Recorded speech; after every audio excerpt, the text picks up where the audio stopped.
friends, Tracy here from the Sewing Channel. Today's tutorial is all about making the teeniest, tiniest fabric weave possible. I'm going to share with you a raw edge weaving technique, and then we are going to decorative stitch them. Take a look at your manual. I bet you have tons of really cute stitches that you can use for this project today. This is the tiniest postage stamp block that I've ever made. I guarantee you, your friends are all gonna ask, how did you piece those tiny squares together?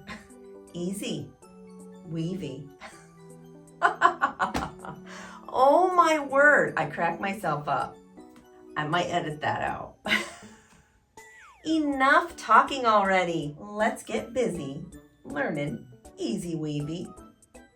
My new shape cut ruler really came in handy for this project. I was able to cut these tiny, perfect half-inch strips. And to make sure that ruler didn't shift, not even a hair, I put some tape on the top of it and taped it right to my mat, so that way it made sort of like a hinge, and it never moved.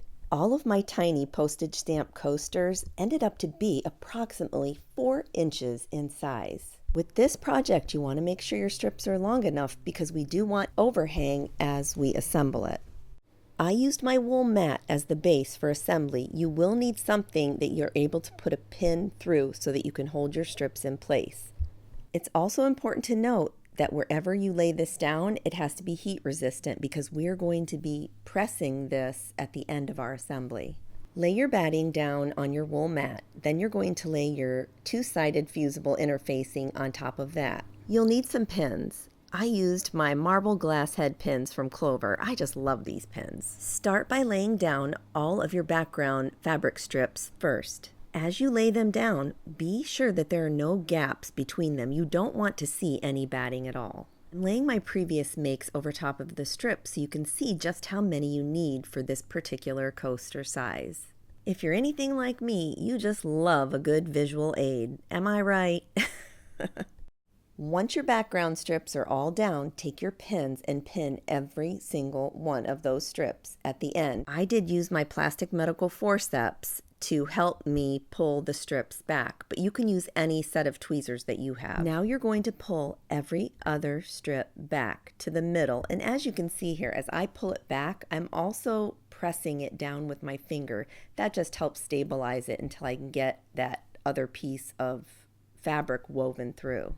Next, take your contrasting fabric color strip and lay that crosswise, and then lay the background strips back over that one strip, and you can already see how it's weaving together. Take a couple pins and pop them in each end and even in the middle of that colored strip. Now begins the process. You will lift up the background strips, every other one, and then once you get all of every other one lifted back, you're going to then add your colored contrasting strip in there. Lay those back over, and then repeat the whole process over and over again until you're out of strips. One tip I can give you is that after you have laid that contrasting strip down and your background strips are back over that colored strip, you're going to fuss with it just a little to make sure that everything is nice and tight and woven together. Even look at it over top of your project to make sure that everything is nice and tight and square looking. Once you finish the one side, then you're going to put all the pins in the other side of the strips and then start from the other end adding in those colored strips.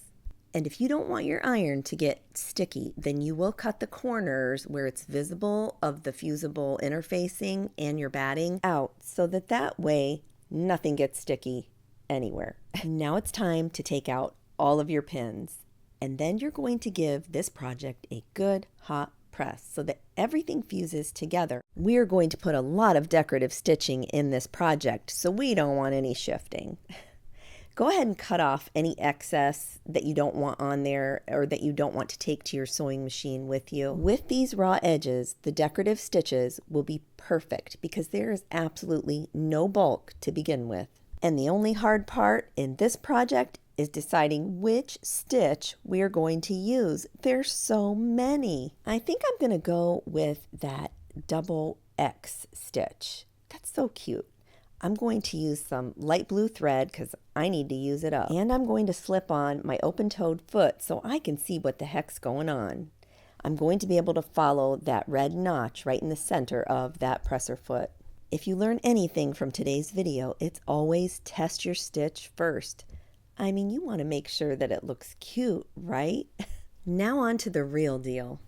I'm lining up that red notch on my presser foot with the seam of where those two fabrics meet together. That will ensure even stitching all the way down that entire seam. I always like to add info in because I never know if anyone knows the tip or not, but the tip here is never look at your needle ever. You want to pay attention to the red notch and your seam. That's it. If you look at the needle, things might get astray. Now it does take some time to get down the line of stitching, but be careful not to let your mind stray too far because you want to keep your hands always on your project. And if you start to daydream like I do sometimes, things will get out of whack, trust me. Once the stitching is done, I'm trying to figure out which shape I would like this coaster to be. And once I figure that out, I then decide, well, I don't want a seam to be in the center of my cut. So just be strategic on where you slice off all that excess. Keep in mind also that we will be using a 1/4 inch seam allowance to close it all up. I decided on an angle cut. So I laid my coaster on the 45-degree line on my cutting mat, and then I came in a 1/2 inch and sliced the tip off of all 4 corners. Now you need to find the backing for your coaster. Looking at this now, I wish I didn't pick the check pattern for this particular coaster. It just looks too similar to the front. Oh well, it's done already anyways. So moving on, make sure you cut your backing the same size as your coaster is. And then you're going to lay right sides together, leave a space for the turning of the project, and then sew a 1/4 inch all the way around. Turn right side out once you're done stitching. Give it a good hot press first before you do a top stitch all the way around. Once you've pressed it, then you are going to top stitch all the way around your project. The best part about this project is I would have never ever been able to sew a tiny 1/2 inch postage stamp piece of fabric ever. I mean, I don't even know if I'd want to attempt to try to sew it together. But utilizing this technique, it was totally easy. With this red and green pot holder, I actually used 1-inch strips, if anybody's wondering. Take a look at how sweet this is. Oh my word.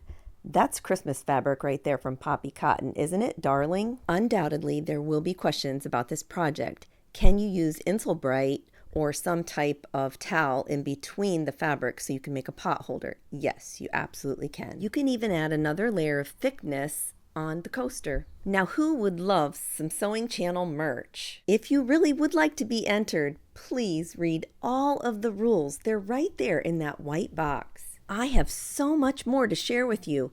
Click one of those video links that you see on your screen right now, and we'll keep learning together. Until next time on the Sewing Channel, take care.